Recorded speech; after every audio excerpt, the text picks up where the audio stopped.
Hi! ఈరోజు మనం క్లాస్‌లో నేషనల్ ఇండస్ట్రియల్ కారిడార్ ప్రోగ్రామ్ గురించి తెలుసుకుందాము.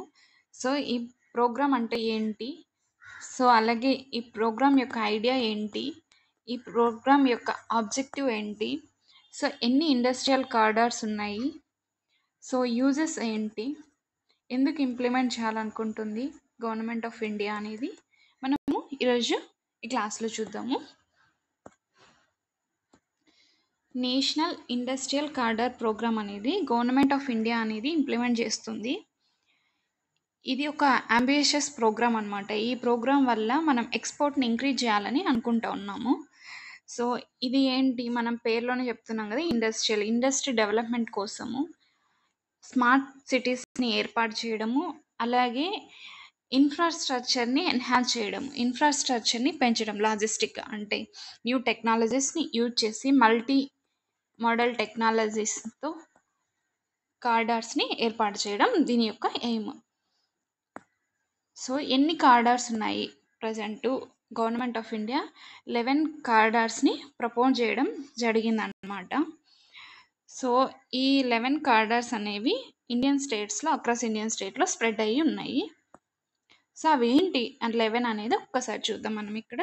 11 ఇండస్ట్రియల్ కారిడార్‌లో ఫస్ట్ వన్ వచ్చేసి ఢిల్లీ ముంబై ఇండస్ట్రియల్ కారిడార్.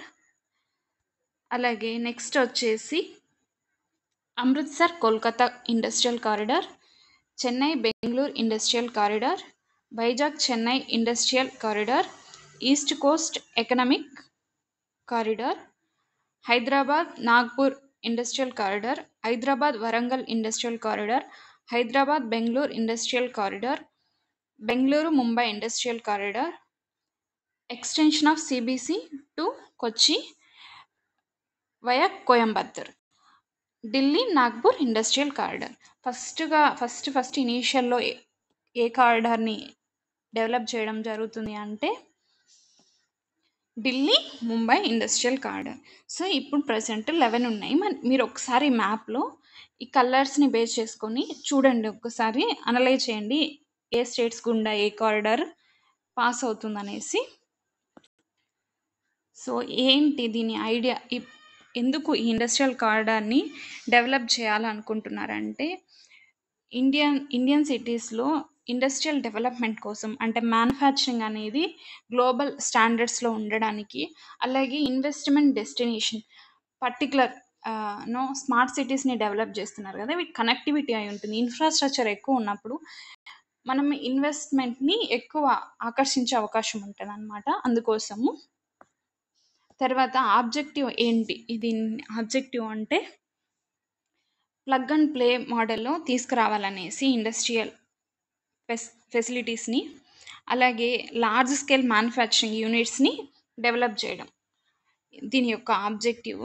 అలాగే ఇక్కడ ఒకసారి ఆబ్జెక్టివ్‌ని చూద్దాము.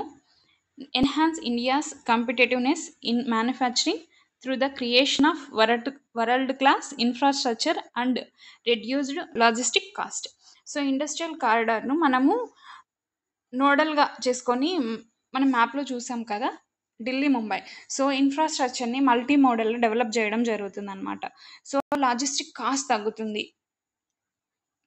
పర్టిక్యులర్ వే డెవలప్ అవుతూ ఉంటుంది కదా! సో, రెడ్యూస్ అవుతుందనమాట కాస్ట్. ఎందుకు అంటే డిస్టెన్స్ తగ్గుతుంది. డెడికేటెడ్‌గా ప్లానెడ్ వైస్‌లో ఇన్‌ఫ్రాస్ట్రక్చర్‌ని డెవలప్ చేయడం వల్ల. సో, ఈ ఇండస్ట్రియల్ కారిడార్‌ని ఇంప్లిమెంట్ చేసే ఏజెన్సీ ఏంటి అంటే national industrial corridor development and implementation trust. So, ఈ ట్రస్ట్ అనేది దీన్ని కోఆర్డినేషన్ అలాగే మానిటర్ చేస్తూ ఉంటది. ఫండ్స్‌ని అలొకేట్ చేయడము అవి. సో, ఏ డిపార్ట్‌మెంట్ కిందకొస్తదంటే department for promotion of industry and internal trade. ఒకసారి ఇది ఏ మినిస్ట్రీ కిందకొస్తదో కామెంట్ సెక్షన్‌లో కామెంట్ చేయండి. నెక్స్ట్ వచ్చేసి ఏంటి బెనిఫిట్స్ ఈ కారిడార్స్ వల్ల అంటే ఎకనామిక్ బెనిఫిట్స్ మనం ఆల్రెడీ మాట్లాడుకున్నాం కదా! కాస్ట్ తగ్గుతుంది. లాజిస్టిక్ కాస్ట్ తగ్గుతుంది. అలాగే లార్జ్ మ్యానుఫ్యాక్చర్ యూనిట్స్‌ని డెవలప్ చేస్తాము. దాంతో పాటు డెడికేటెడ్ యూనిట్స్‌ని అలొకేట్ చేయడం జరుగుతుంది. అలాగే సోషల్ బెనిఫిట్స్ ఏంటి అంటే త్రూ అవుట్ దిస్ కార్డర్స్ ఏవైతే ఉంటాయో, సో ఆ కార్డర్స్ చుట్టూ టూరిజము, అలాగే hotel development, education development, hospital development ఉంటుంది. సో ఎంప్లాయ్మెంట్ జనరేట్ అవుతుంది. సో దీనివల్ల సోషల్ ఎకనామిక్ బెనిఫిట్స్ ఉంటాయి, అప్లిఫ్మెంట్ ఛాన్స్ ఉంటుంది. సో అందుకు దీనివల్ల ఈ బెనిఫిట్స్ ఉన్నాయి. సో ఈ ఇండస్ట్రియల్ కారిడార్ని ఇంప్లిమెంట్ చేయడానికి ఛాలెంజెస్ ఉన్నాయి. ఏంటి ఫస్ట్ అంటే ల్యాండ్ అక్వజిషన్. సో ఏదైతే మనం కారిడార్స్ని డెవలప్ చేయాలనుకుంటామో వాటి కోసం ల్యాండ్ రిక్వైర్డ్ ఉంటుంది. సో ఆ ల్యాండ్ని అక్వజిషన్ చేయాలంటే ఫస్ట్ థింగ్ ఎన్విరాన్మెంట్గా ఇబ్బంది జరిగే ఛాన్స్ ఉంటుంది. ఇప్పుడు ఏదైనా కారిడార్ ఫారెస్ట్ ఏరియా గుండా పోతుంటే మనం ఫారెస్ట్ క్లియర్ చేయాలంటే చాలా కష్టము. లేదు ఏదైనా విలేజ్ నుంచి వెళ్తుంది, వాళ్ళని రీహాబిలిటేషన్ చేయాల్సింది ఉంటుంది. సో ఇవన్నీ ఉన్నాయి. అలాగే మనం చెప్పుకున్నాం కదా, మెయిన్గా ఇది మ్యానుఫ్యాక్చరింగ్ పైన ఎక్కువ ఫోకస్ చేస్తుంది అనేసి. సో మ్యానుఫ్యాక్చరింగ్ చేయాలంటే సో ట్యాక్స్ సిస్టము, పర్మిట్స్ ఉంటాయి. ఇవన్నీ యూనో ట్యాక్స్ సిస్టమ్ అనేది మనకి రిజిడ్గా ఉన్నప్పుడు లేదా కాంప్లికేటెడ్గా లాస్ ఉన్నప్పుడు కష్టం ఉంటుంది ఈ ఇండస్ట్రియల్ కారిడార్ని డెవలప్ చేయడానికి.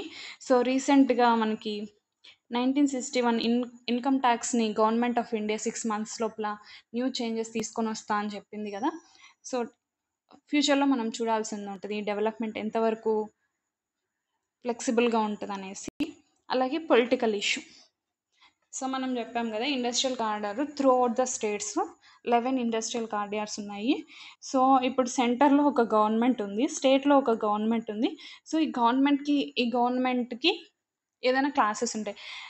రీసెంట్గా మినిస్టర్ చెప్తారు కదా, ఒరిస్సా గవర్నమెంట్ ప్రీవియస్ ఉన్న గవర్నమెంట్ ల్యాండ్ అక్వజిషన్కి పర్మిషన్ ఇవ్వలేదు. సో ఇప్పుడు న్యూగా వచ్చిన ఒడిస్సా గవర్నమెంట్ సెంట్రల్ గవర్నమెంట్కి అనుగుణంగా ల్యాండ్ అక్వజిషన్కి పర్మిషన్ ఇవ్వడం జరిగింది. అలాగే వెస్ట్ బెంగాల్ గవర్నమెంట్ అనేది ఫస్ట్ ప్రపోజ్ చేస్తుంది, తర్వాత రిట్రీవ్ తీసుకుంటుంది, అది బ్యాక్ తీసుకోవడం జరుగుతుంది.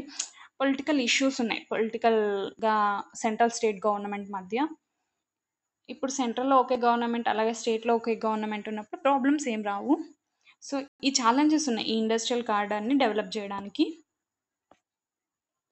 సో ఈ ఇండస్ట్రియల్ కారిడార్స్ నంపిడి ప్రజెంట్ 12 సిటీస్ని అనౌన్స్ చేయడం జరిగింది. మన ఏపీలో 2 cities అనుకోండి. 1 వచ్చేసి Oravakallu, it is in Kurnool. Another 1 వచ్చేసి Kopparthi, it is in YSR district. So ఈ రెండింటిని అనౌన్స్ చేయడం జరిగింది. సో ఈ స్మార్ట్ సిటీస్ని 4 phases డెవలప్ చేయాలనుకుంటున్నారు. ఒకసారి మీరు ఇది నేను పిఐబి నుంచి తీసుకున్నాను, ఒకసారి మీరు దీన్ని చూడండి. ఎస్టిమేషన్ ఎంత ఉంది ఇన్వెస్ట్మెంట్ అంటే 28,602 crores ఉన్నదన్నమాట. So thank you for listening. మీకు వీడియో నచ్చి ఉంటే లైక్ చేసి కమెంట్ చేయండి. Please subscribe to the channel. Thank you.